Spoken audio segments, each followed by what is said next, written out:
Assalamualaikum warahmatullahi wabarakatuh. Kembali bertemu lagi dengan Pak Zainal ya. Saya harapkan kalian dan kita semua tetap dalam kondisi sehat dan selalu dalam lindungan Allah Subhanahu wa taala. Amin amin ya rabbal alamin. Pada pertemuan kita kali ini kita akan membahas perencanaan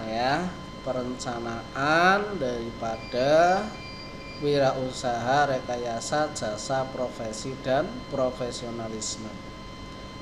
Kemarin kalian sudah mempelajari berbagai macam definisi yang terkait dengan wirausaha jasa profesi dan profesionalisme. Mudah-mudahan dari berbagai definisi yang pada pertemuan awal kemarin saya jelaskan, ini kalian sudah mulai memahami wirausaha jasa itu seperti apa ya. Ya, kita lanjutkan. Ada beberapa tema utama yang akan kita bahas. Yang pertama adalah pasar tunggal atau pasar bebas. Yang kedua, perencanaan usaha jasa profesi dan profesionalisme. Yang ketiga, jasa profesi dan profesionalisme. Ya, seperti yang kita tahu bahwa setiap usaha ini adalah hal yang sangat vital dalam kehidupan kita. Maka dari itu, karena hal yang sangat vital dalam menjalankannya tentu tidak boleh sembarangan. Tidak boleh asal-asalan, harus melalui perencanaan yang matang. Tidak boleh usaha kok hanya ikut-ikutan saja. Itu ya. Maka dari itu setiap langkah kewirausahaan pasti yang pertama adalah perencanaan dulu. Sama seperti ketika kelas 11 di sistem teknik, ini langkah yang pertama juga sama, yaitu perencanaan. Ini di usaha rekayasa jasa profesi juga sama, langkah yang pertama adalah perencanaan. Ya, pasar tunggal. Apa sih pasar tunggal atau pasar bebas ini? Ya, kita tahu bahwa masyarakat ekonomi ASEAN atau MEA atau sering diistilahkan dengan Asian Economic Community, yaitu negara-negara yang tergabung pada Association of South Asian Nation ya, atau ASEAN, yang membuka arus perdagangan barang atau jasa, juga pasar tenaga kerja profesional, serta membuka arus investasi dan modal di kawasan yang merupakan kekuatan ekonomi dari negara yang tergabung dalam ASEAN. Jadi di suatu era, dan sekarang eranya sudah tiba, bahwa pendiri-pendiri negara kita sudah membuat suatu kesepakatan bahwa suatu saat kita akan membuka pasar, membuka diri dengan negara-negara yang lain. Kita bisa menjual barang ataupun jasa atau tenaga kerja ke luar negeri. Negara luar pun bisa masuk ke negara kita, barang-barang mereka, produk jasa mereka ataupun tenaga kerjanya bisa masuk ke dalam negeri kita. Itu permasalahan sekarang ya. Di sisi lain, di sini kita bisa menjual produk-produk kita secara lebih luas lagi, artinya kesempatan lakunya itu lebih tinggi. Tapi di sisi lain kita saingannya jauh lebih luas, lebih banyak. Contoh saja misalnya untuk tenaga kerja. Tenaga kerja kita dibandingkan tenaga kerja luar negeri, ini bisa nggak kita bersaing? Apakah lebih profesional kita atau lebih profesional mereka? Jadi ini sudah tiba saatnya kita membuka diri, sudah waktunya. Maka dari itu kalian sudah kelas 12, persiapkan diri kalian, karena era kalian ini adalah era pasar bebas atau pasar tunggal. Tingkatkan kompetensi kalian seprofesional mungkin, setinggi-tingginya. Karena ingatlah bahwa saingan kalian bukan hanya negara sendiri, tapi juga negara. Ya, itu permasalahan yang sekarang akan kalian hadapi.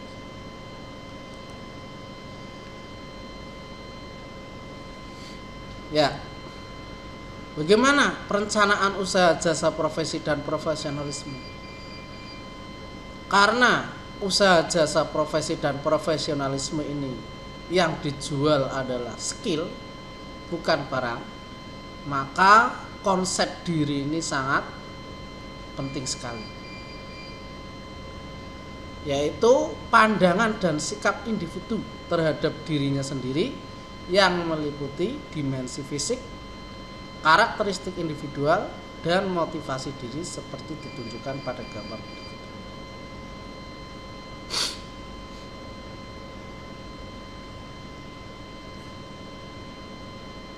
Ini ya. Jadi karena yang dijual itu adalah kompetensi dan sikap profesionalisme, maka konsep diri ini penting.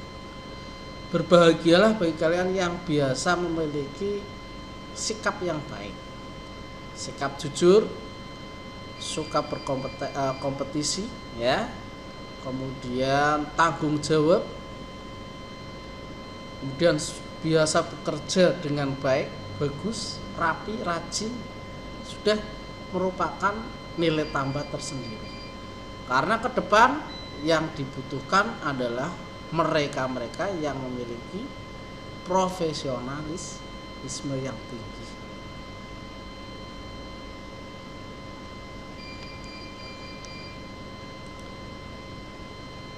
Kemudian kita juga harus mempersiapkan masa depan, yaitu program persiapan menuju dunia kerja. Ini harus direncanakan dengan target terukur dalam batas waktu yang jelas. Kira-kira setelah kalian itu nanti lulus, ya, ini apakah mau bekerja, apakah mau melanjutkan atau kuliah, atau mau berwirausaha? Ini kalian mulai sekarang ini sudah harus mempersiapkan diri, harus sudah memilih, itu ya, karena kalian sudah kelas 12.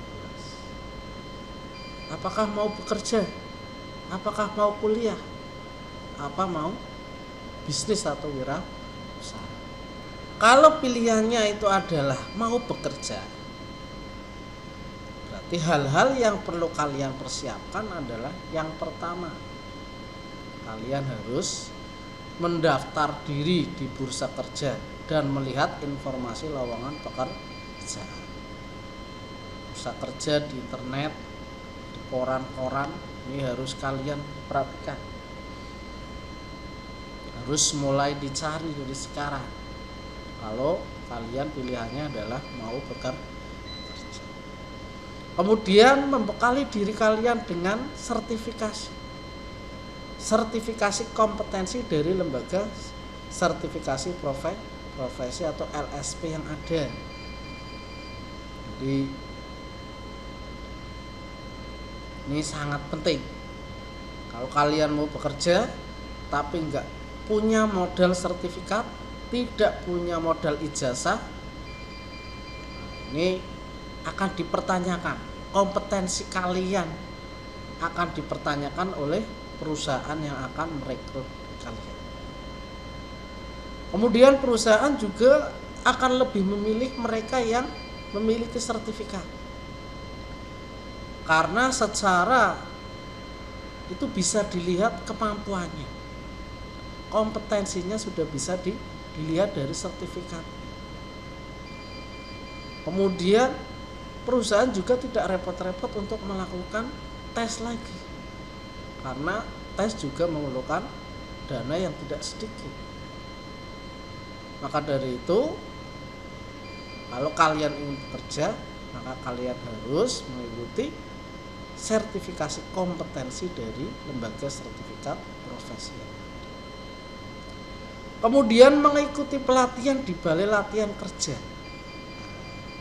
Ini tentu saja untuk mempertajam, meningkatkan kemampuan daripada kompetensi yang kalian miliki, keterampilan. Makanya di awal pertemuan Pak Zener bertanya, kalian sekolah di SMA sudah hampir 3 tahun, kira-kira keterampilan apa yang sudah kalian miliki, keterampilan apa yang sudah bisa dijual.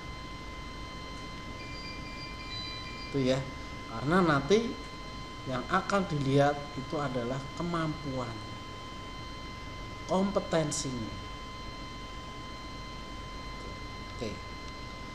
Kemudian berikutnya, ini adalah lembaga sertifikasi profesi yang ada.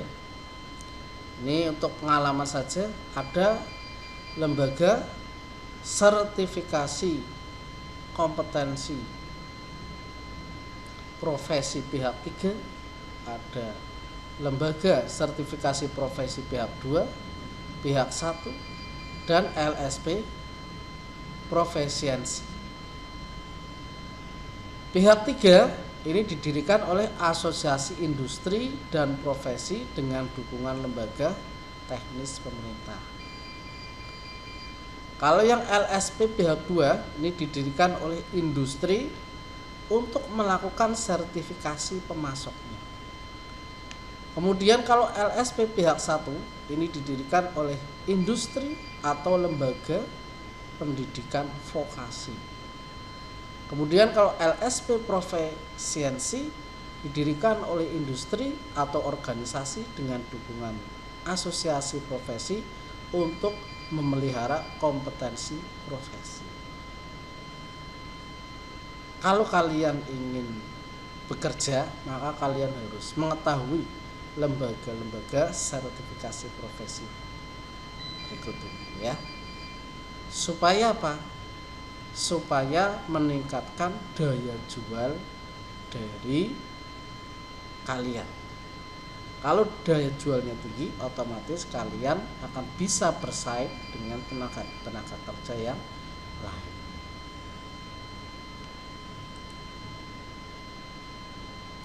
Kemudian kalau kalian ingin melanjutkan atau kuliah, maka kalian bisa memulainya dengan merencanakan apa yang dilakukan setelah lulus kuliah. Jadi kalau kita mau memilih perkuliahan, kita harus tahu kira-kira nanti setelah lulus kuliah itu, dengan jurusan itu, dengan kuliah di situ, kira-kira setelah lulus bagaimana? Apakah lulusan dari perguruan tersebut bisa diterima di berbagai perusahaan atau diterima di seluruh perusahaan di dalam atau di luar? Bidang studi apa yang akan dipelajari? Ya, jadi tidak istilahnya jangan asal mau kuliah yang penting diterima. Padahal tentu saja jurusan ini sangat menentukan. Kemudian setelah itu mendaftarkan diri. Kita bisa menggunakan berbagai macam jalur. Ya, ada SNMPTN, SBMPTN ya. Kemudian ada jalur mandiri. Silahkan kalian bisa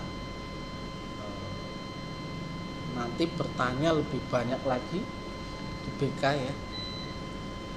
Kemudian mempersiapkan diri untuk seleksi masuk di perguruan tinggi.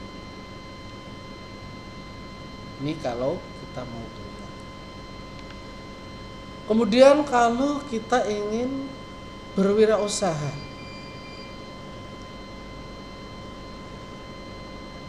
ini juga ada tahapan perencanaannya. Yang pertama adalah menyusun rencana bisnis, mempersiapkan modal kerja.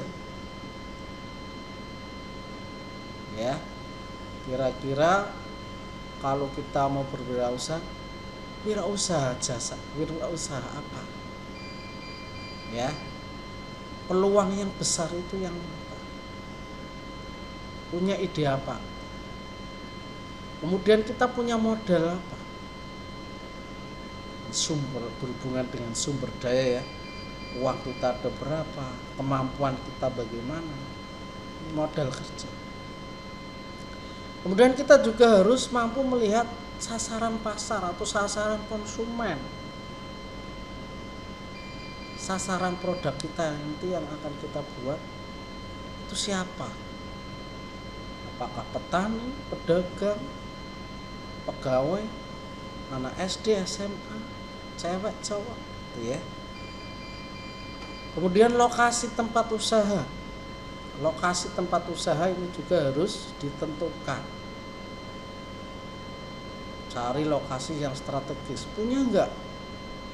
Kalaupun misalnya enggak punya enggak dana untuk membeli lokasi yang strategis tersebut?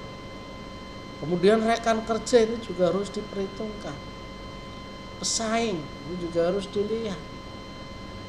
Jadi untuk berwirausaha juga tidak mudah ya. Semuanya harus diperhatikan.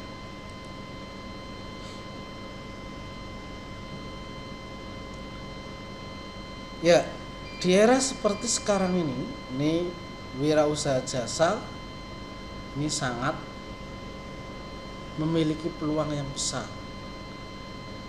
terutama di era sekarang di mana hampir sebagian besar pekerjaan itu menggunakan teknologi.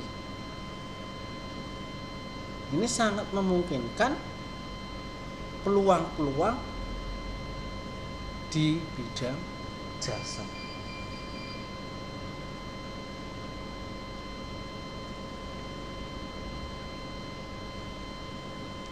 Maka dari itu, mumpung kalian masih muda, silakan tingkatkan kemampuan, kompetensi dan keterampilan kalian. Sehingga diharapkan kalian bisa menjadi seseorang yang profesional di bidang tertentu dan memiliki jiwa profesionalisme yang tinggi. Seorang profesional, ciri seorang profesional yang pertama adalah terus-menerus mengembangkan ilmu dan keahliannya. Jadi mudah-mudahan kita semua ini menjadi orang-orang yang profesional, yang selalu terus mau belajar, menimba ilmu, meningkatkan keahlian dan meningkatkan kompetensinya. Jadi jangan sampai kita sudah merasa puas dengan ilmu kita. Kemudian memiliki keahlian khusus dengan latar belakang pendidikan tertentu. Mandiri, independen. Ya. bekerja sebagai kegiatan utama, cara kerja tertib dan bertanggung jawab, berorientasi pada pelayanan, mengabdi kepentingan umum, mandiri, ini tidak bergantung ya, tanpa orang lain pun kita bisa. Keahliannya khusus, tidak semua orang bisa. Bekerja sebagai kegiatan utama, cara kerjanya tertib dan tanggung jawab. Jadi orang yang profesional, Pak, cara kerjanya itu bisa dipertanggungjawabkan. Ciri seorang wirausahawan. Seorang wirausahawan di kelas 10 dulu sudah pernah dibahas ya. Ini memiliki ciri-ciri. Wirausahawan berasal dari kata wira, artinya berani. Jadi seorang wirausahawan adalah mereka-mereka yang memiliki jiwa berani, patriotisme. Tanpa pemberani seorang tidak bisa menjadi seorang wirausahawan. Karena seorang wirausahawan berani mengambil risiko, ya, berani mengambil putusan, berani memimpin dan seterusnya. Maka hanya orang-orang yang beranilah yang bisa menjadi seorang wirausahawan. Maka ciri seorang wirausahawan yang pertama adalah melangkah dengan berorientasi pada efektivitas dan efisiensi. Jadi orangnya itu serius. Dia memiliki orientasi. Tidak bertele-tele. Langkah-langkahnya selalu mencari yang efektif, efisien. Memiliki jiwa kepemimpinan. Tanpa memiliki jiwa kepemimpinan nggak bisa ya.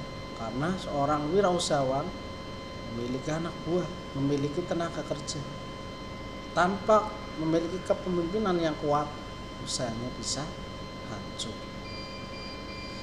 Bertindak sebagai motivator. Seorang pemimpin harus memiliki sifat motivator.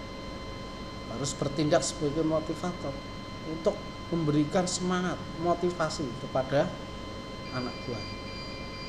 Berani mengambil risiko.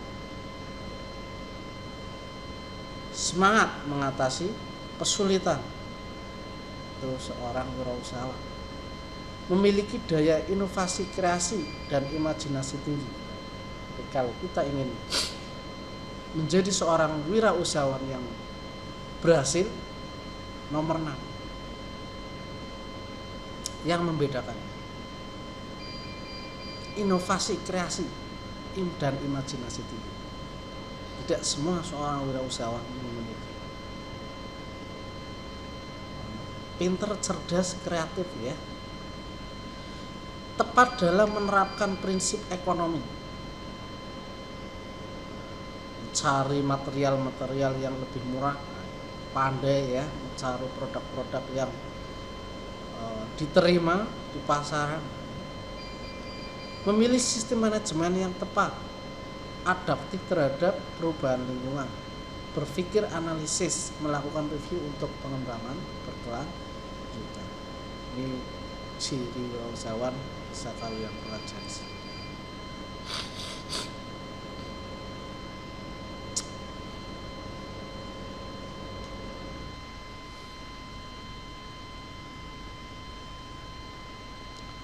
Pada dasarnya keberhasilan dan kegagalan suatu usaha ini dipengaruhi oleh dua faktor.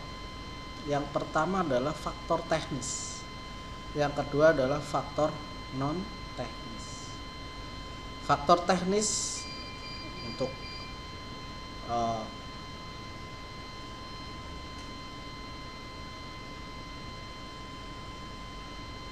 faktor teknis ini bisa kita lakukan dengan terus menjaga kualitas dan kuantitas produk yang dihasilkan. Sementara untuk non teknis ini adalah perencanaan, penetapan tujuan, kemampuan untuk beradaptasi dan mengatasi tantangan yang ada. Nah,